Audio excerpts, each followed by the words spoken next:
Oke, kali ini percakapan antara Bimo dengan Kak Lia. Berarti kita sebagai Kak Lia dapat pesan dari Bimo di tengah malam ya. Ini udah jam 23.47. Kak Lia, aku udah sampai di rumah kakek. Sepi banget di sini. Tapi rumahnya luas juga.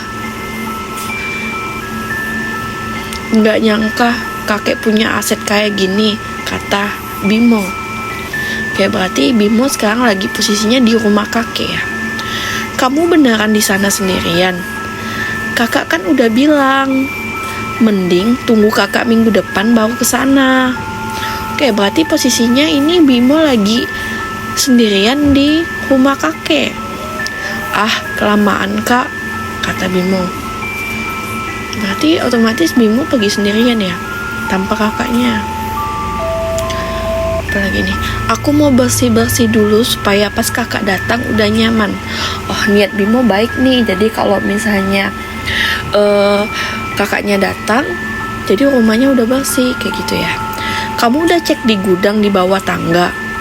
Kata mama, kakek dulu sering ngunci gudang itu. Kok kalau gudang kenapa dikunci ya? Belum sih, masih beresin kamar atas. Tapi kak, ada yang aneh. Aneh kenapa? Aneh kenapa? Di ruang tamu ada foto keluarga besar kakek. Tapi di foto itu semua wajah orangnya dicoret pakai tinta hitam, kecuali wajah kakek. Loh, kenapa ya? Kak, lampunya mati.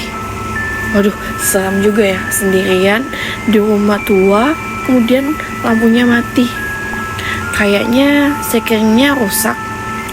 Ya ampun Bim, keluar aja dulu, kata Kak Lia. Cari penginapan di desa depan. Ya kan khawatir juga ya, adiknya itu sendirian, terus dalam kondisi lampu mati. Enggak lah kak, kata Bimo. Udah hampir jam 12 malam juga, hujan lagi. Waduh, ini udah creepy banget ya. Sendirian, lampu mati, hujan, dan tengah malam.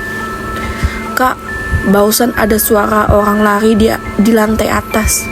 Loh, kok bisa? Bukannya Bimo sendirian ya? Padahal aku di lantai 1 sekarang. Bim, serius, jangan bercanda, kata Kak Lia. Ini Kak Lia udah panik ya, karena Bimo dengar suara orang lari di lantai atas, sedangkan dia sendirian. Kamu kunci semua pintu kamar nggak? Udah, tapi suara langkahnya berat banget, kayak orang nyeret kaki.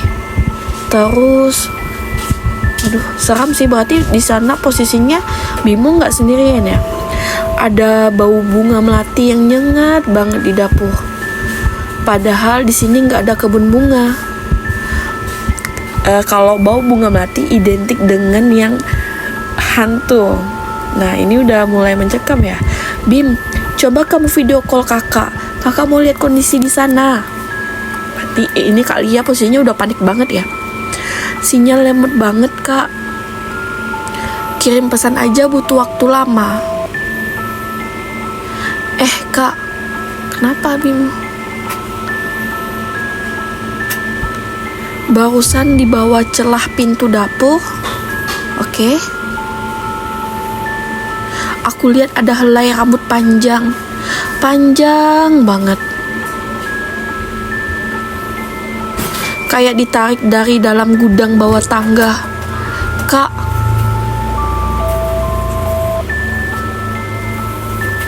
seseorang ngetok pintu gudang dari dalam.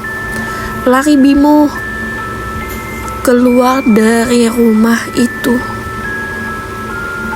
Oke, berarti ini sekarang. Oke, ini Bimo seharusnya udah keluar sih. Kalau saya di posisi itu, saya bakalan keluar dari rumah itu. Aku gak bisa keluar. Pintu depan mendadak macet. Kayak ada yang nahan dari luar. Waduh, padahal baru juga datang ke rumah itu udah ada gangguan. Sekarang suara ketukannya pindah ke jendela. Tok, tok, tok.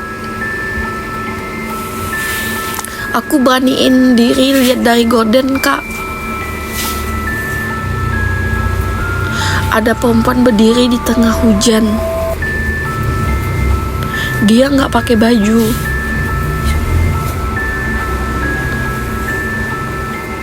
Kulitnya pucat abu-abu.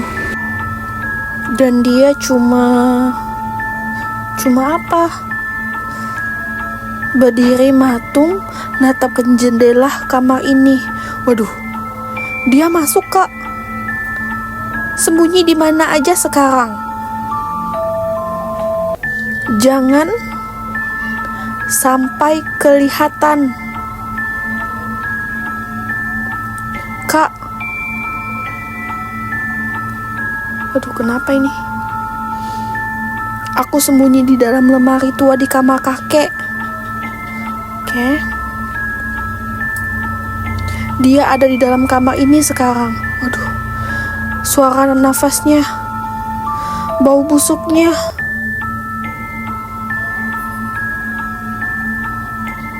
Aku bisa ngerasain lewat celah lemari. Dia lagi nyari aku, Kak.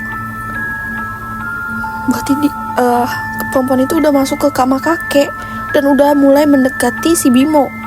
Dia ngebisikin nama aku terus menerus. Bimo, ayo pulang. Tahan nafasmu, Bim. Polisi lagi jalan ke sana. Tahan. Kak, dia berhenti di depan lemari. Dia nggak buka lemarinya. Dia cuma ngetuk pintunya pelan banget. Tapi tunggu, dia baru aja bilang sesuatu yang bikin aku gemetaran, Kak. Dia bilang apa? Dia bilang, kenapa kamu sembunyi di dalam tubuhku? Bim, maksud kamu apa? Lah, kok perempuan itu ngomong kayak gitu ya?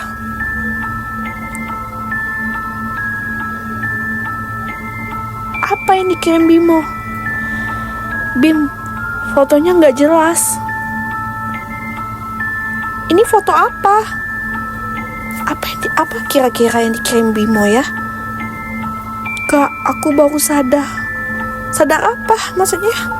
Lemari ini bukan lemari. Ini peti mati. Berarti Bimo masuk ke peti mati. Dan perempuan di luar itu bukan hantu.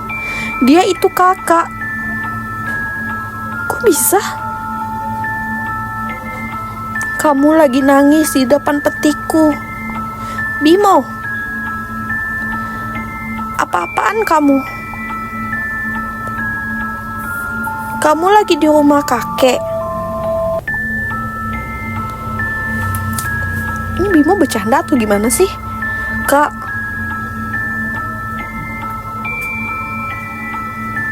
apa?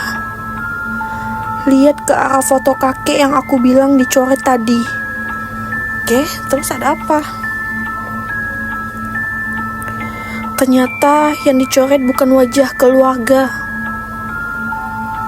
Yang dicoret itu wajah kakek.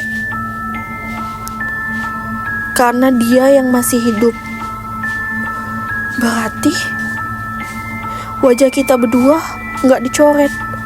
Berarti kakeknya dicoret karena dia masih hidup. Dan yang nggak dicoret itu karena udah nggak ada. Kayak gitu ya posisinya. Karena kita berdua udah lama pulang ke rumah ini. Tapi aku kan lagi di luar kota, Bim. Coba cek nadi muka. Masih ada nggak?